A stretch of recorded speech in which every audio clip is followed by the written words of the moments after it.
Hello student. तो करते हैं आज ये क्लास स्टार्ट। ये बीएससी फाइनल ईयर के लिए फ़िज़िक्स की क्लास है। फ़िज़िक्स की ये तीसरी ही क्लास है। इससे पहले हमारी 2 क्लास हो सकी है। आप जाकर 2 वीडियोस देख सकते हैं। पहली वीडियो में हमने इंट्रोडक्शन दिया था, फिर हमने फ्रेम ऑफ रेफरेंसेस पढ़े थे। रेफरेंसेस फ्रेम में बताया था कि अगर हम 3 कोऑर्डिनेट्स को मिला लें एक्स वाई जेड और इनके रेस्पेक्ट में किसी की पोजीशन बताएं तो वो क्या होता है आपका स्पेस फ्रेम ऑफ रेफरेंस। लेकिन मैंने बताया था अगर हम टाइम भी ले लेंगे इनके साथ तो स्पेस टाइम रेफरेंस फ्रेम। देखिए स्पेस के कोऑर्डिनेट्स जो होते हैं वे एक्स वाई जेड, बस तीनों एक्सिस लेने हैं। लेकिन अगर आप बात किसकी करते हो स्पेस टाइम की, तो उसमें आपके साथ क्या जुड़ जाता है, टाइम भी जुड़ जाता है। तो इस बार आपके कौन से हो गए coordinates x y z t, तो इस बात को भी आपको ध्यान रखना है। और ये जो आपकी थ्योरी ऑफ रिलेटिविटी है दी किसने थी, ये भी हमने बताया था आइंस्टाइन ने। तो बहुत क्वेश्चन बनते हैं, इन क्वेश्चनों को याद रखना, ठीक। फिर इसके बाद मैंने एक क्वेश्चन दिया था आपको कि अर्थ जो है वो इनर्शियल है या नॉन इनर्शियल। हमने इनर्शियल पढ़ा था। इनर्शियल वो है जिसमें न्यूटन का पहला लॉ, कौन सा, लॉ ऑफ इनर्शिया फॉलो होता है, ठीक। इस बेसिक चीज़ को याद रखना। और हमने इनर्शियल फ्रेम ऑफ रेफरेंस के लिए एक चीज़ और बताई थी कि अनएक्सिलरेटेड बॉडी इज अनएक्सिलरेटेड। न्यूटन्स का फर्स्ट लॉ यही तो कहता है कि मोशन में है तो मोशन में रहेगी, रेस्ट में है तो रेस्ट में रहेगी। तो वही हमने बताया था इनर्शिया में। और मैंने एक क्वेश्चन दिया था अर्थ जो है आपकी वो इनर्शियल है और नॉन इनर्शियल। देखिए अब मैं इसमें आपको एक आंसर देता हूँ। इसमें ये अर्थ इनर्शियल भी है और नॉन इनर्शियल भी। तो इस वजह से बच्चों ने जो आंसर दिए वे कुछ के सही भी थे और गलत भी थे। लेकिन मैंने रिप्लाई में सबको निगेटिव आंसर दिया, क्यों, ताकि बच्चा डीप स्टडी करे, उसके बारे में जाने। देखिए नॉन इनर्शियल होती है अर्थ हमारी रियलिटी में, क्योंकि हमने पढ़ा है अनएक्सिलरेटेड बॉडी इज अनएक्सिलरेटेड। लेकिन अर्थ में क्या होता है, सेंट्रीपिटल एक्सीलरेशन, तो अर्थ क्या है, नॉन इनर्शियल। लेकिन एक बात ध्यान रखना, हम पढ़ते हैं रिलेटिविटी, और रिलेटिविटी के बारे में किसने बताया था, आइंस्टाइन ने। और अगर हम आइंस्टाइन के अकॉर्डिंग देखा जाए तो अर्थ क्या है हमारी, इनर्शियल। तो एक बात ध्यान रखना, आप अगर आपके बीएससी फाइनल ईयर में अर्थ के बारे में पूछता है तो आपको क्या टिक मारना है, इनर्शियल। अदरवाइज अर्थ कैसी है आपकी, non inertial frame of reference. अब नॉन इनर्शियल क्या है, आज हम उसी के बारे में पढ़ते हैं, पढ़ाई करते हैं। Let's start. देखिए हमने इनर्शियल में क्या पढ़ा था, अनएक्सिलरेटेड बॉडी इज अनएक्सिलरेटेड। तो इसमें क्या होगा, अनएक्सिलरेटेड बॉडी इज एक्सिलरेटेड। उसमें क्या था, अनएक्सिलरेटेड बॉडी अनएक्सिलरेटेड था। इसमें क्या है, अनएक्सिलरेटेड बॉडी इज एक्सिलरेटेड। यानी कि इसमें न्यूटन के लॉ अच्छी तरीके से फॉलो नहीं होते, does not hold good.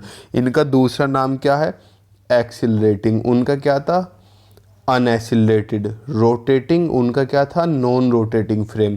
Comparison करना दोनों की। अब हम इनके एग्जाम्पल की बात करें, ये रहा, a reference frame attach to an aircraft which is making its take off. यानी कि जब कोई प्लेन टेक ऑफ करता है तो उसकी वेलोसिटी सेम नहीं रहती, चेंज होती है। और आपको पता है एक्सिलरेशन क्या होता है, चेंज इन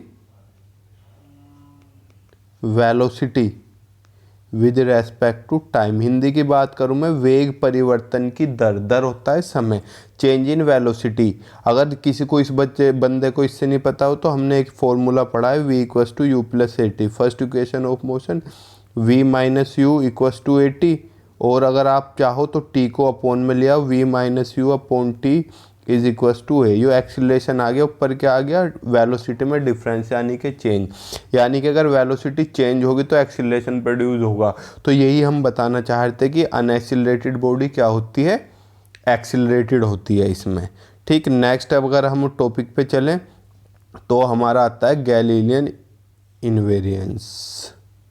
ध्यान रखना, आप चाहो तो इसकी पीडीएफ मैं आपको भेज दूंगा आपके व्हाट्सअप नंबर पे सब बच्चों को। या तो आप यहाँ से ही नोट्स बना लेना, लिख लेना, या फिर मैं पीडीएफ भेज दूंगा, या एक बुक आती है अग्रवाल सर की, आप वहाँ से तैयारी कर सकते हो। लेकिन उसमें बहुत वाइड लिखा हुआ है, आपको इतना पढ़ने की ज़रूरत नहीं है, ठीक।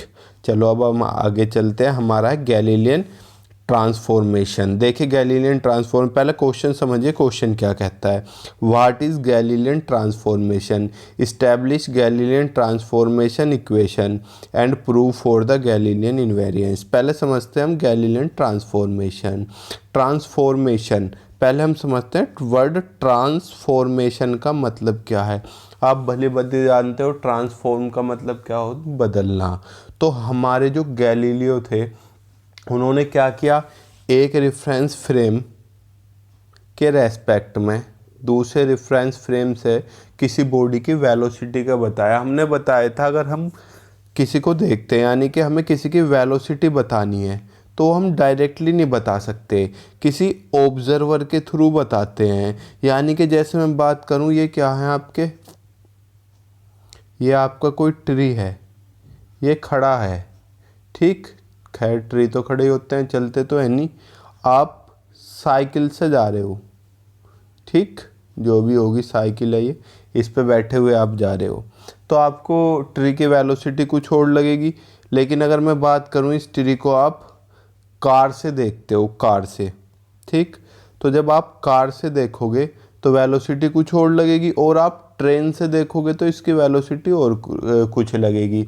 तो देखिए ट्री की वेलोसिटी, वैसे तो ट्री रेस्ट में है, लेकिन कार में से कुछ और लगता है, ट्रेन में से कुछ और एयरक्राफ्ट एरोप्लेन में से देखोगे तो आपको कुछ और लगेगा।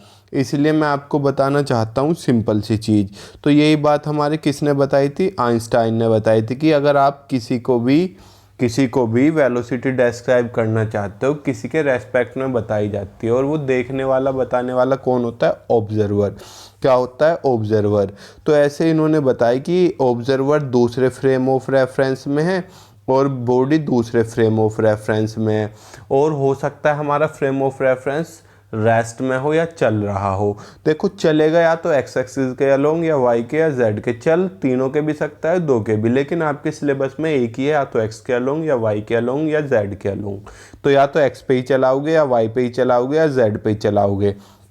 तो आपको इसमें घबराने की ज़रूरत नहीं है।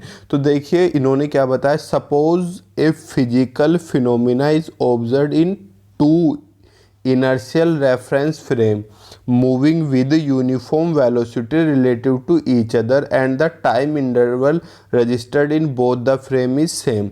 यानी कि जब दोनों फ्रेम को देखा टाइम क्या था, सेम। ध्यान रखना गैलीलियन ट्रांसफॉर्मेशन में फ्रेम दोनों कैसे हैं, इनर्शियल फ्रेम।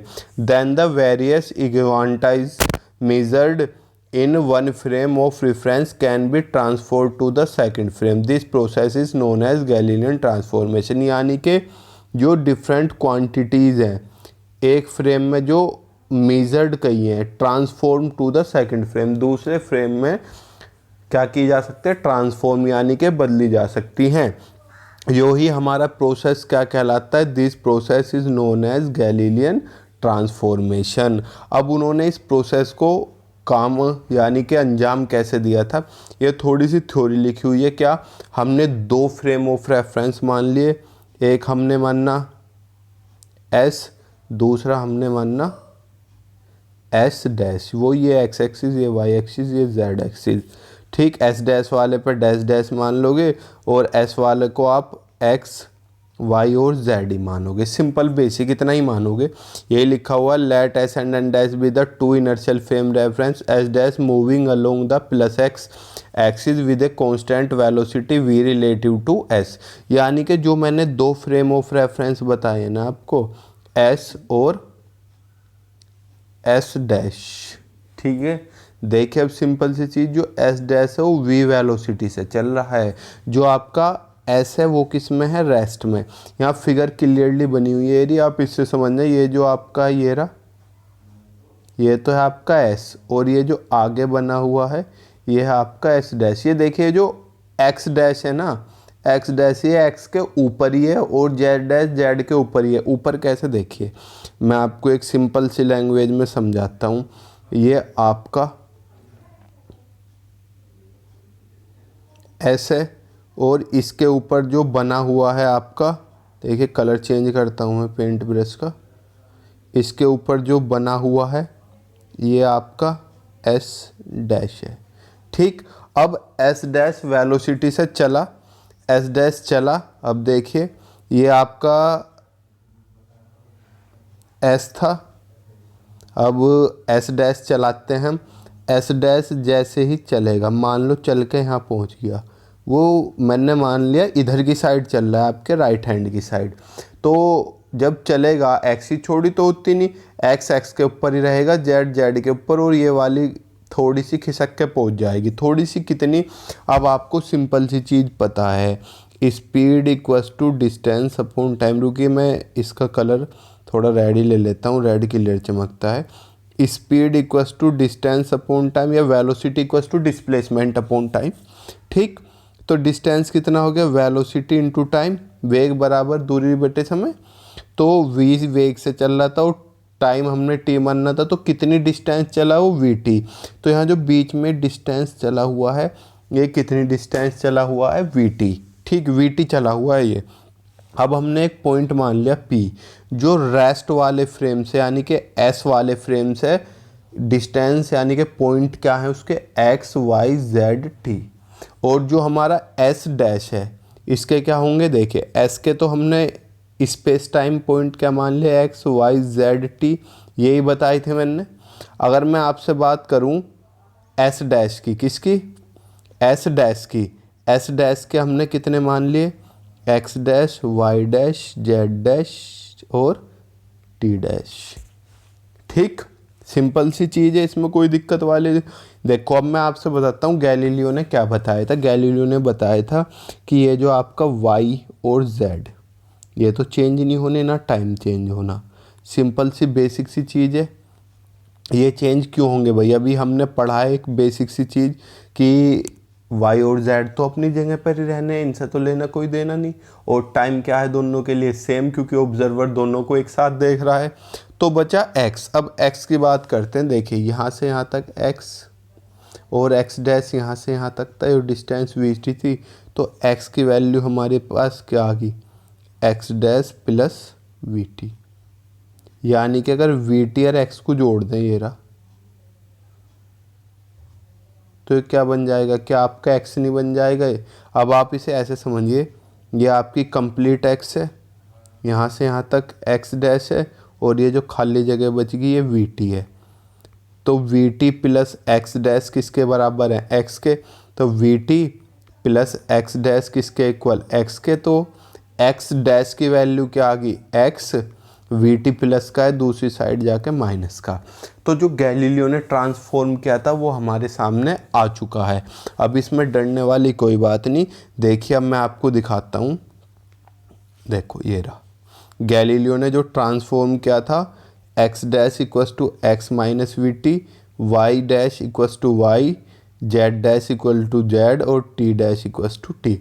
अब देखिए लास्ट ईयर ही, शायद लास्ट ईयर था, उससे लास्ट ईयर एक क्वेश्चन आया हुआ था कि गैलीलियन ट्रांसफॉर्मेशंस आर, तो उसमें option x dash equals to x minus v t तो था, साथ में उसमें ये भी चेंज किया हुआ था, y dash equals to y minus v T.